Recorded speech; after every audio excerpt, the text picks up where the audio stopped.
안녕하세요. 드디어 이번 주일에 우리가 다시 모입니다. 좀 간소하게 그렇게 모이려고 하는데요. 수요일에는 모이지 않습니다. 그래서 수요일에는 교회로 오시면 안 되고요. 이렇게 설교 방송을 찾아서 보시고 또 기도하시면서 가정에서 그렇게 예배를 드리시면 되겠습니다. 오늘은 시편 52편이고요. 이 본문을 통해서 하나님의 인자하심은 항상 있는가라는 제목으로 말씀을 드리려고 합니다. 하나님의 인자하심은 항상 있는가? 다르게 바꾸면 하나님은 항상 선하신가, 항상 좋으신가라는 그런 질문일 수도 있는데요. 어쩌면 이런 질문은 하나님을 믿는다라고 하는 사람들이 그 마음속에 어쩌면 좀 자주 가지게 되는 질문 혹은 의심일 수도 있습니다. 겉으로 대놓고서 그렇게 말은 하지 못하지만 때때로 어떤 상황 속에서 이러한 의문들을 그 마음속에 가질 수 있습니다. 오늘 이 다윗의 시편을 통해서 시편 52편을 통해서 이 질문에 대해서 우리가 어떻게 바르게 대답을 해야 하는지 그리고 그에 따라서 우리가 어떻게 살아야 하는지를 같이 한번 나눠보기를 원합니다. 말씀을 하나하나 읽어가면서 좀 살펴보겠습니다. 먼저 표제를 보시면 이렇게 되어 있습니다. 다윗의 마스길, 다윗이 기록한 교훈적인 시편이다라는 뜻이고요. 인도자를 따라서 부르는 노래다. 함께 예배 때 불렀던 노래라는 겁니다. 그리고 나서 이 시편이 기록된 상황이 기록이 되어 있습니다. 에돔인 도액이 사울에게 이르러 다윗이 아히멜렉의 집에 왔다고 그에게 말하던 때에 기록된 배경이 기록된 그렇게 많지 않은 시편 중에 하나인데요. 여기 말하던 때라고 하니까 바로 그 순간에 다윗이 막 이렇게 뭔가 영감이 떠올라서 이 시를 기록한 것처럼 약간 그런 느낌이 드는데 그런 것은 아닐 거고요. 그 상황을 다윗이 다시 한번 회상하면서 기록한 시편이다라고 우리가 이해할 수 있습니다.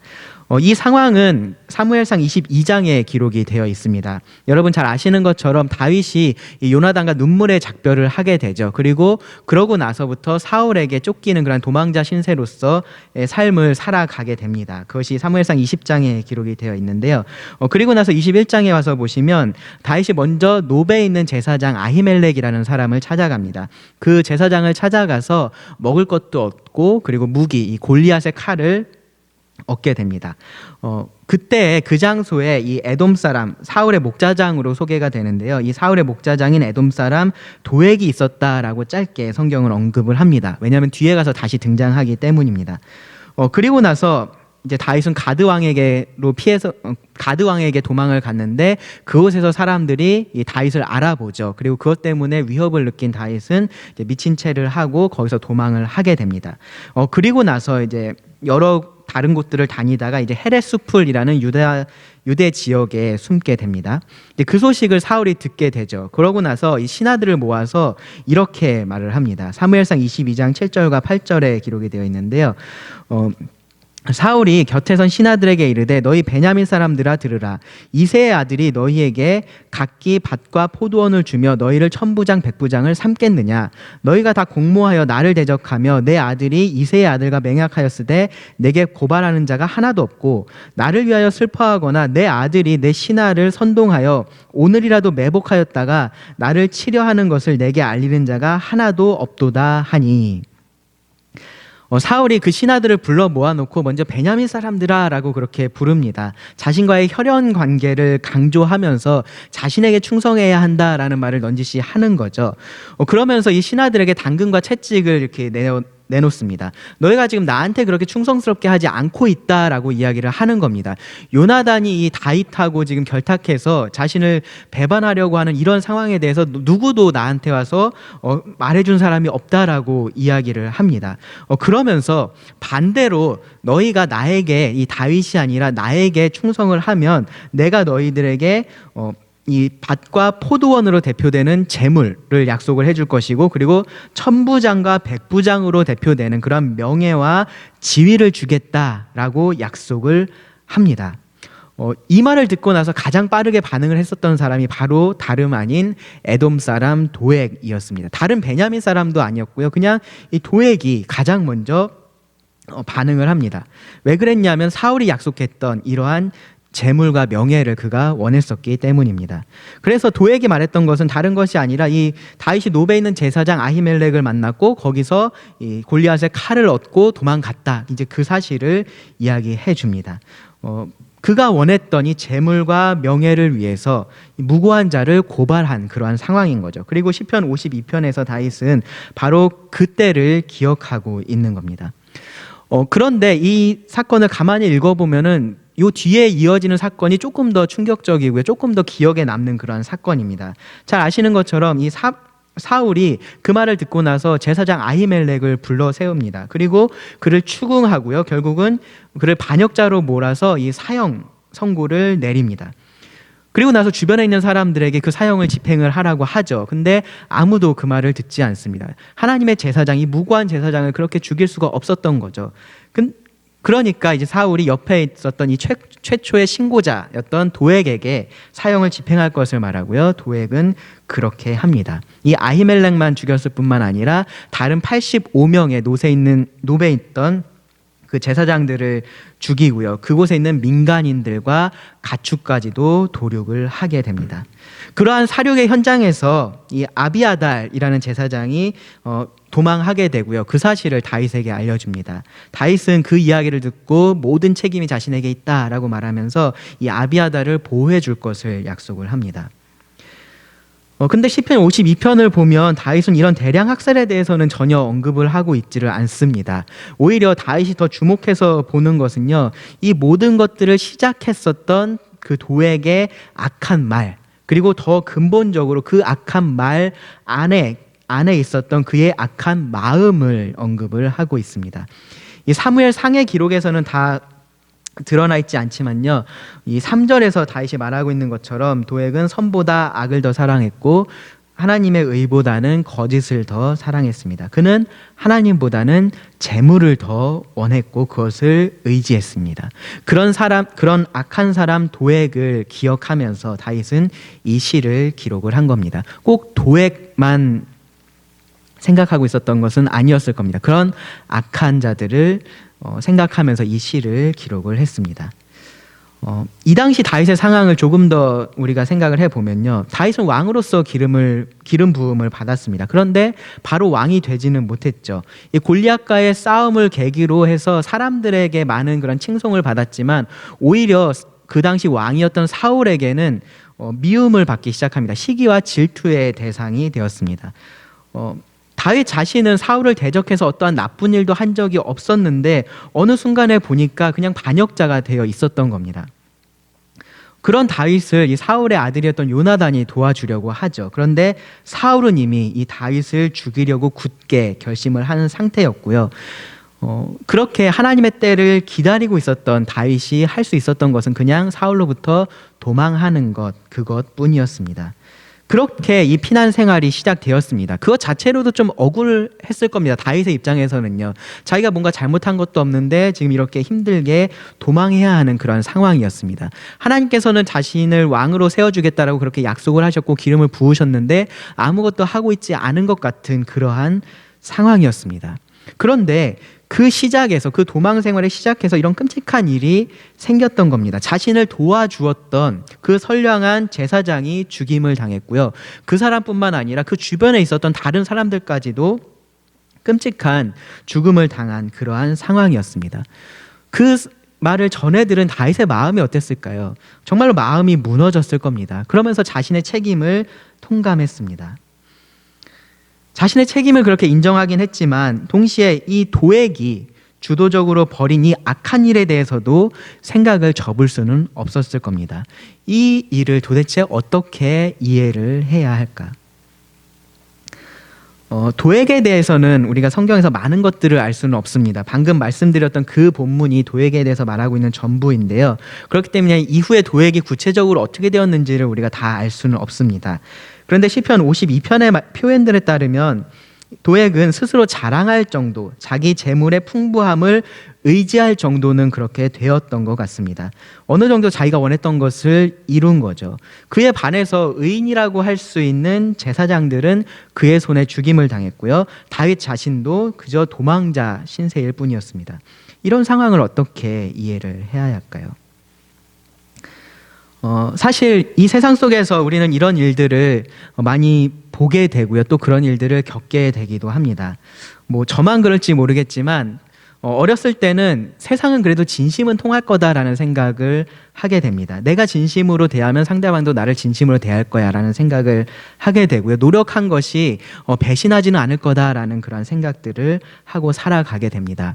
그런데 시간이 지나면서 세상을 경험하면서 그렇지 않은 일들이 참 많다라는 것을 알게 되고요. 그리고 오히려 반대로 그런 생각을 가지고 살아가는 사람들을 그렇지 않은 생각을 가지고 살아가는 사람들이 이용해서 자신들의 이익을 추구하는 일들이 많다라는 것을 보게 됩니다. 평소에는 그래도 조금 괜찮을 때가 있는데요. 중요한 순간에는 정말로 그렇습니다. 그래서 그런 것들을 보고 그런 것들을 경험하게 되면은 뭐 작은 일에는 그냥 속상하고 말 때도 있는지 어떨 때는 정말로 억울할 때가 있습니다. 그리고 정말로 분할 때가 있습니다. 분노하게 될 때도 있는 겁니다. 나는 성경이 말하는 하나님을 믿고 있는데 내가 내 삶에서 경험하고 있는 이 세상 속에서 경험하고 있는 하나님은 그 성경에서 말하고 있는 분과는 좀 다른 것 같은 그러한 생각이 들 때가 있는 겁니다. 그래서 고민을 하기 시작합니다. 내 믿음이 그냥 맹목적인 그런 믿음이었을까? 그냥 어떻게 보면은 교회 안에서 자라서 그렇게 쇠뇌되듯이 그런 믿음을 내가 가진 것일 뿐일까? 그러한 의심에 빠지게 되기도 합니다. 뭐가 잘못된 걸까요? 정말로 비판하는 사람들처럼 하나님은 사랑이 없는 신이거나 아니면 사랑은 있는데 능력은 없는, 힘은 없는 그러한 신일까요? 아니면 그냥 없는 그러한 분일까요? 다윗도 도액과 관련된 이런 일련의 사건을 경험을 하면서 그런 질문을 했을지 모릅니다. 하나님은 정말로 언약을 신실하게 지키는 그런 하나님이실까? 하나님은 정말로 하나님의 편에 선 그 자들을 보호하시고 구원하시는 그런 분이실까? 시편 52편이 이 질문에 대해서 답해주고 있습니다. 이 질문에 대해서 다윗이 찾은 답이고요. 성경의 답이기도 합니다.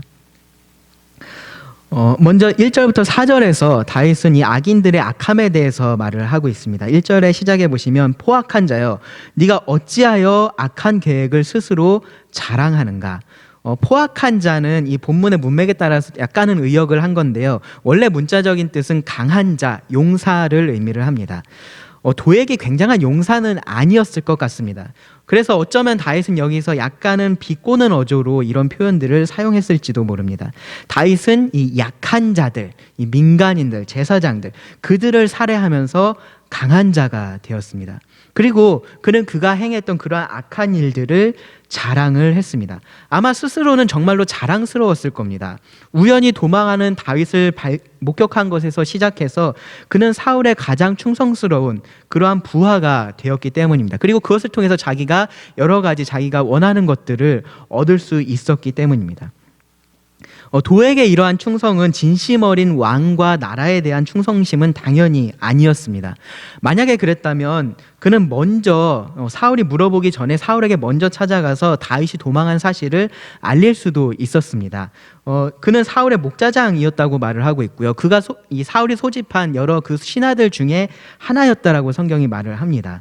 도액은 이방인이었지만 어느 정도의 위치에는 있었던 사람이다라는 것을 우리가 알 수 있습니다. 그래서 그가 그럴 생각이 있었으면 사울이 소집해서 그런 말들을 하기 전에 다윗에 대해서 먼저 사울에게 이야기를 할 수도 있었습니다. 그런데 그렇게 하지는 않았고요. 그에게 재물과 명예라는 것이 약속되었을 때 재빠르게 움직였습니다. 악한 일을 계획하고 실행하는데 서슴지 않았다라는 거죠. 이 일에 대해서 그는 스스로 자랑스러워했고요. 어쩌면 주변 사람들에게 그 사실을 자랑스럽게 이야기하고 다녔을지도 모릅니다. 뭐 어떤 식으로 자랑을 했는지는 우리가 알 수 없지만 그는 자신이 한 이러한 일들에 대해서 후회하거나 어떠한 죄책감을 가지기보다는 오히려 자기가 그렇게 할 수 있었다라는 것에 만족하고 자랑했다라고 이 시편 52편 1절에서 말을 합니다. 이런 모습은요, 우리가 바로 전에 살펴봤었던 시편 51편에 나오는 죄인의 모습과는 전혀 다릅니다. 51편의 죄인은 회개하는 죄인이었습니다. 그런데 여기서 시편 52편에서 다윗이 말하고 있는 이 포악한 자는 회개하지 않는 죄인입니다. 그는 자신의 악한 생각과 이러한 계획들을 오히려 지혜와 분별력 그리고 기지라고 말하면서 자랑을 하고 있는 그러한 상황입니다. 그러면서 2절에서 보시면요, 내 혀가 심한 악을 꾀하여 날카로운 삭도같이 간사를 행하는도다 라고 말합니다. 그러니까 앞에서도 제가 언급을 했지만 다윗은요 여기서 이 도액이 손으로 행한 그러한 일들보다 그 모든 일의 발단이 됐던 그 시작이 되었었던 그 말에 대해서 더 집중을 하고 있습니다. 도액은 단순히 악을 행한 것이 아니라 그 입으로 악을 꾀했습니다. 다른 말로 하면 우발적으로 이러한 일들을 했었던 것이 아니라 계획적으로 했다라는 말입니다. 그가 했던 일은 간사한 일, 즉 속이는 일이었습니다. 사울에게는 사실을 전달을 했죠. 근데 다윗은 속이는 그러한 일이었다라는 겁니다. 우리가 다 알 수는 없지만 노베에서 다윗을 만나서 그러한 사실을 발설하지 않기로 그렇게 약속을 했을 수도 있겠죠. 어쨌든 그의 말은 마치 날카로운 칼과 같아서요, 정말로 많은 사람들을 죽음으로 몰아넣었습니다. 비유적으로 그랬던 것이 아니라 실제로 그랬습니다. 제사장들, 남녀, 아이들, 젖먹이들이 그 대상이 되었습니다. 그가 가지고 있었던 약간의 힘으로 그는 무고하고 힘없는 자들을 살육했었던 겁니다. 4절에서도요, 다윗은 이 도에게 했던 일에 대해서 같은 말을 합니다. 4절에 보시면 간사한 혀여 너는 남을 해치는 모든 말을 좋아하는도다. 1절에서는 포악한 자, 강한 자라고 말을 했었는데 여기서는 간사한 자다라고 부르고 있습니다. 여기서 해친다라는 말에는요, 삼킨다라는 의미가 있는데요. 그래서 여기서 다윗은 이런 그림을 그리고 있습니다. 강한 자가 그 입을 벌려서 다른 사람들을 잔인하게 잡아먹는데 그의 말이, 그의 혀가 결정적인 역할을 하고 있는 그러한 모습을 그리고 있는 겁니다. 다른 사람들을 무너뜨리고 그들을 파멸시키는 힘은 팔에만 있는 것이 아닙니다. 우리의 혀에도 그러한 가공할 만한 힘이 있습니다. 우리가 이미 잘 알고 있는 것처럼 야고보와 예수님이 이미 이러한 것들을 성경에서 말씀을 해주고 있고요. 그리고 많은 시편들이 우리의 이 혀가 가지고 있는, 우리의 말이 가지고 있는 그런 힘에 대해서 말을 하고 있습니다. 말로써 우리는 다른 사람들 쉽게 세워줄 수도 있고 무너뜨릴 수도 있습니다. 마음의 상처를 가하는 것도 가능하고요. 그 상처를 치유하는 것도 가능합니다. 그런데 이 말씀을 보면요, 혀가 단순히 그렇게 마음에만, 정신적인 곳에만 이렇게 위해를 가할 수 있는 것이 아니다라는 것도 알 수 있습니다. 실제적으로, 물리적으로도 위해를 가할 수가 있습니다. 도에게 악한 계획은 말로 표현이 되었고요. 그리고 그것이 결국은 많은 사람들의 생명을 빼앗아갔습니다. 그 근본적인 원인에 대해서 3절에서 이렇게 말합니다. 내가 선보다 악을 사랑하며 의를 말함보다 거짓을 사랑하는도다. 도액이 보였던 그런 잔인하고 포악한 모습, 그 원인은 다른 데 있지가 않았다라는 겁니다. 도액에게 어떠한 다른 안타까운 사연, 예를 들면 어렸을 때 무슨 학대를 많이 당했다거나 그러한 것이 근본적인 원인이 아니다라는 겁니다. 악을 행하는 근본적인 이유는 선보다 악을 사랑하기 때문입니다. 도액만 그런 것이 아니라요, 악을 행하고 회개하지 않는 근본적인 이유, 모든 사람이 그렇게 하는 이유는요, 안타깝지만 우리가 선보다는 악을 사랑하기 때문입니다. 하나님의 의보다는 사탄의 거짓을 더 사랑하기 때문에 그렇게 하는 겁니다. 이 3절 끝에 셀라가 있으니까요, 잠깐 멈추고 좀 생각을 해보기를 원합니다. 이것이 저는 참 흥미롭다라고 생각을 하는데요. 여러분 아무나 붙잡고 한번 물어보시기 바랍니다. 선을 좋아하는지 아니면 악을 좋아하는지, 의를 좋아하는지 아니면 거짓을 좋아하는지 물어보시기 바랍니다. 상식적인 사람이라면 대부분 선을 좋아하고 의를 좋아한다라고 대답을 할 겁니다. 우리들도 그렇습니다. 우리도 악보다는 선을 좋아하고요, 거짓보다는 당연히 의를 좋아합니다. 그런데 그것과 실제로 그것을 선택하는 것은 조금은 다른 문제입니다. 우리는 나에게 해가 되지 않는 그 선에서, 그 한계 안에서 선과 의를 지지합니다. 다르게 말하면 우리는 나에게 이익이 되는 쪽을 선택한다라는 겁니다. 성경은 이런 선택 자체를 죄라고 말합니다. 오해하지 마시기 바랍니다. 나의 이익을 추구하고 나의 유익을 추구하고 나의 행복을 추구하는 것 그 자체가 다 죄다라고 말을 하는 것이 아닙니다. 그 자체가 다 악한 일이다라고 말을 하는 것이 아닙니다. 다만 우리가 그것들을 하나님 안에서 올바른 우선순위를 가지고 하고 있느냐, 추구하고 있느냐의 문제입니다. 다르게 말하면 하나님을 사랑하느냐의 문제라고 할 수 있습니다. 하나님을 사랑해서 그에 따라서 어떠한 선택들을 하는 것과 나를 사랑해서 그에 따라서 어떤 선택들을 하는 것은 분명히 다르다라는 겁니다. 성경의 원리는요, 그런 면에서 굉장히 역설적입니다. 하나님을 사랑하는 것이 그것이 진정으로 나를 사랑하는 것이다 라고 성경은 말합니다. 그것이 내 목숨을 얻을 수 있는, 내 영혼을 얻을 수 있는 길이다, 유일한 길이다 라고 성경은 말하고 있습니다. 반대로 나를 사랑하는 것은 모든 것을 잃어버리는 그러한 지름길입니다.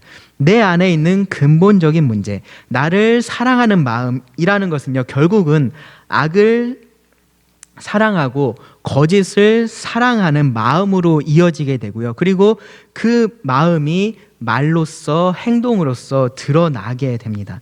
도액이 그 좋은 예가 되었었던 것이고요. 그 도액의 예를 통해서 다윗은 그러한 악한 사람들의 모습들을 생각을 하고 있는 겁니다. 그리고 사실 우리는 지금도 그 많은 예들을 보면서 살고 있고요. 때로는 우리가 그 많은 예들 중에 하나가 되기도 합니다. 시편 53편이 바로 그런 우리들의 모습을 적나라하게 보여줍니다. 나중에 살펴볼 것입니다. 자, 다시 1절 말씀으로 돌아가서 보면요, 제가 1절에서 말씀드리지 않은 부분이 있습니다. 1절에 보시면 포악한 자여 네가 어찌하여 악한 계획을 스스로 자랑하는가 라고 다윗이 묻습니다. 다윗은 이 도액에게, 그리고 오늘날의 도액들에게, 악인들에게 이렇게 물어보는 겁니다. 어찌하여, 왜 그렇게 하느냐, 왜 그것을 자랑하고 있느냐라고 묻습니다. 궁금해서가 아니고요, 수사적인 질문인 겁니다. 다윗의 입장에서는 그것이 이해가 되지 않는 자랑이기 때문에 그렇습니다. 왜 이해가 되지 않냐면 1절 하반절에 보시면 하나님의 인자하심은 항상 있도다. 이 강한 자들이 자신의 강함을 자랑하는 것이 이해되지 않는 이유는요, 하나님의 인자하심이 항상 있기 때문입니다.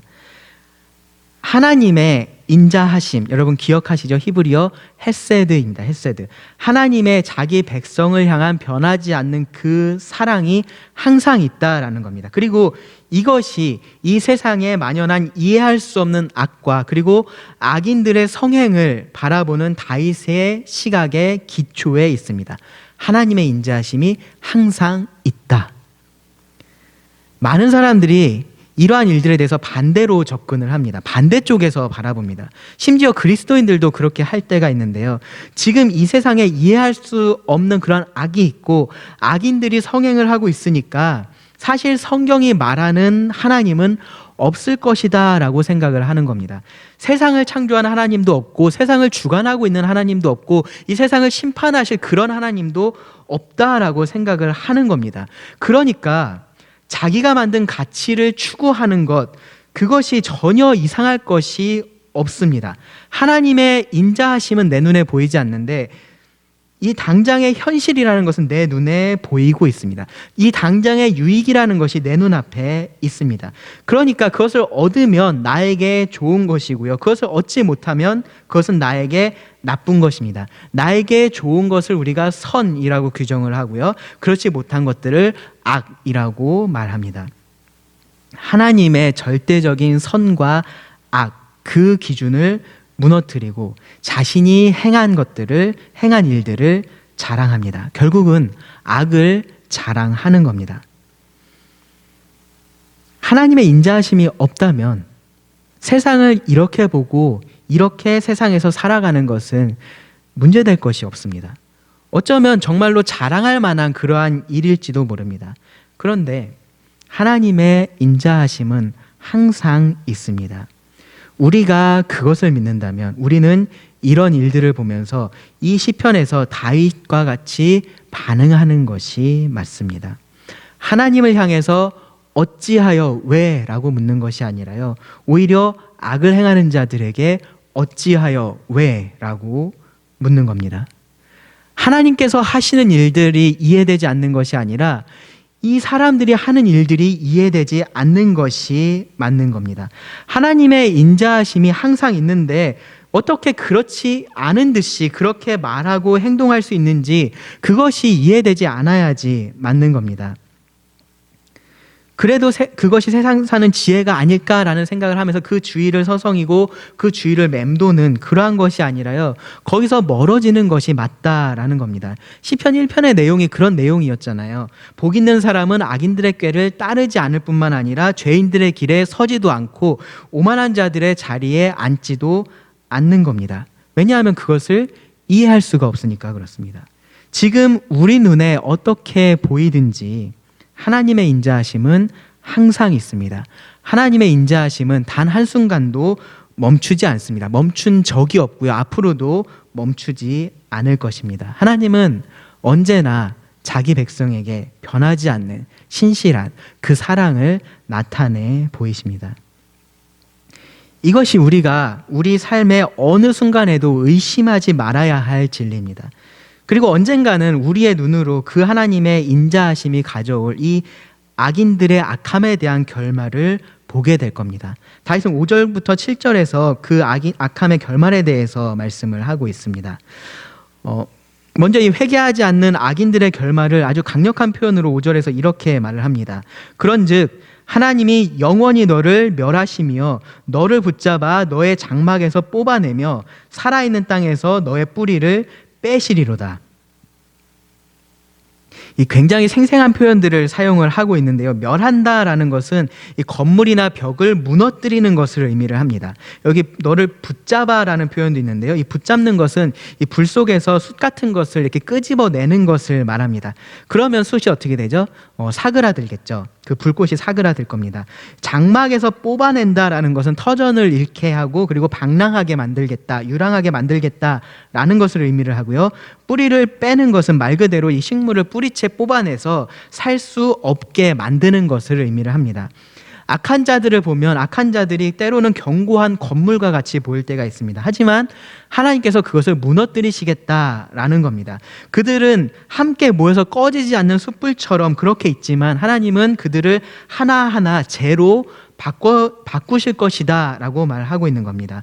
그들의 터전은 절대로 흔들리지 않을 것처럼 그렇게 보이지만 하나님은 그들을 유랑하게 하실 것이고요, 그들은 든든한 나무와도 같지만 하나님은 그들을 마르게 하실 것이다 라는 겁니다. 무슨 말이냐면 하나님께서 철저하게 심판하실 것이다 라고 말하는 겁니다. 하나님의 인자하심이 영원하시니까 이러한 하나님의 심판도 어떻습니까? 영원합니다. 심판의 때, 심판의 방법은 다르겠지만 결국 하나님은 악한 자들의 악행을 심판하실 것이고요, 그리고 그 심판은 절대로 거둬지지 않는 영원한 심판이 될 것입니다.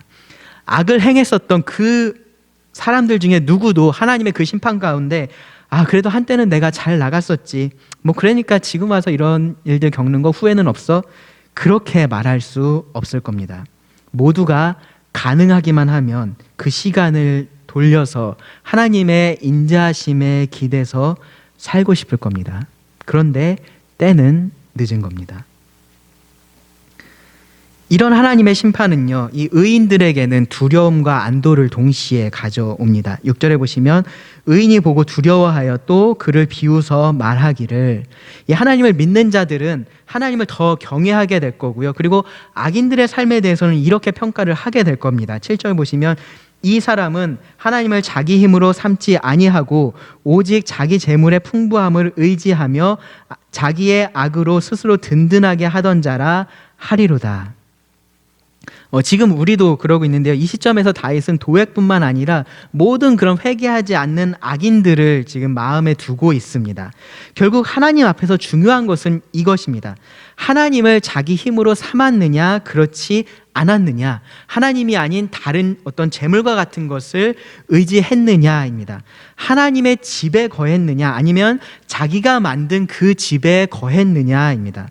하나님을 자기 힘으로 삼지 않았다라는 말은 조금 다른 측면에서 말하면 그렇게 할 수도 있었다라는 거죠.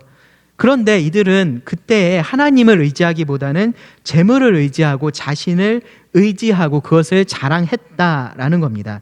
도액이 사울이 약속한 그것을 추구했을 때 그는 이 땅에서 어느 정도 그가 원했던 그것을 얻었을 것입니다. 그리고 그로 인해서 사람들 앞에서 자랑했을지도 모릅니다. 그런데 그것이 중요한 게 아니다라는 겁니다. 그것은 마치 어린아이들이 이 장난감 로봇을 가지고 와서 뭐가 더 세니 뭐가 더 강하니 하고 싸우는 것, 그리고 그러면서 서로 자기 것을 자랑하는 것과 똑같습니다. 의미 없는 자랑이라는 거죠. 어른들이 자기 자동차 가지고 자랑하는 것은 의미가 있을까요? 자기 재물을 가지고 자랑하는 것, 자기 지위를 가지고 자랑하는 것, 의미가 있을까요? 없습니다. 의미 없는 자랑입니다. 중요하지 않은 것들이기 때문입니다. 오직 주 안에서, 하나님 안에서 자랑하는 것이 의미가 있습니다. 이 모든 일의 교훈을 다윗은 8절과 9절에 기록을 했습니다. 8절에 보시면 그러나 나는 7절에서 나오는 사람과는 전혀 다르다라는 말입니다. 무엇이 다를까요? 그러나 나는 하나님의 집에 있는 푸른 감람나무 같으며 하나님의 인자하심을 영원히 의지하리로다. 하나님의 인자하심이 항상 있으니까 결론은 이래야 되는 겁니다.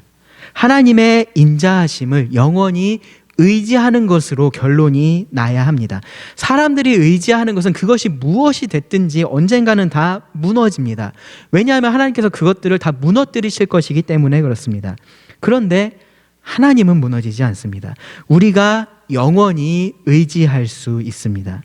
그리고 그런 사람들을 다윗은 여기서 하나님의 집에 있는 푸른 감람나무라고 표현을 합니다. 여기서 중요한 것은요, 이 감람나무가 뭐냐가 아니라 이 감람나무가 어디에 있냐가 중요한 겁니다. 어디에 있습니까? 하나님의 집에 있습니다. 이 나무는 하나님의 집에 있습니다. 안전하다라는 말인 거죠. 하나님께서 돌보신다라는 의미입니다. 그러니 푸르고 풀어서 열매를 맺는 겁니다. 다윗이 이 시편을 기록한 상황은 사실 전혀 그래 보이지 않았습니다. 우리가 앞서 살펴봤었죠. 그런데 하나님의 인자하심이 항상 있다라는 그 말씀을 믿고 있다면 어떤 상황이든지 하나님의 손에서 벗어난 상황은 없다라는 것을 알 수 있습니다. 그리고 그러니까 그 하나님을 의지하고 풍성한 삶을 살 수가 있는 겁니다. 악인의 형통을 보면서 그것을 부러워하는 것이 아니라 오히려 결국 그들의 눈앞에 있는 그 종말을 바라보면서 그들을 불쌍하게 여기고요. 그리고 그들의 현재의 악행을 경고하고 그들과는 다른 삶을 살 수 있는 것입니다. 그리고 그 다른 삶이라는 것은 이렇습니다. 9절에서 주께서 이를 행하셨으므로 내가 영원히 주께 감사하고 주의 이름이 선하심으로 주의 성도 앞에서 내가 주의 이름을 사모하리이다. 감사하고 사모하는 삶입니다. 하나님을 예배하고 하나님을 기다리는 삶입니다.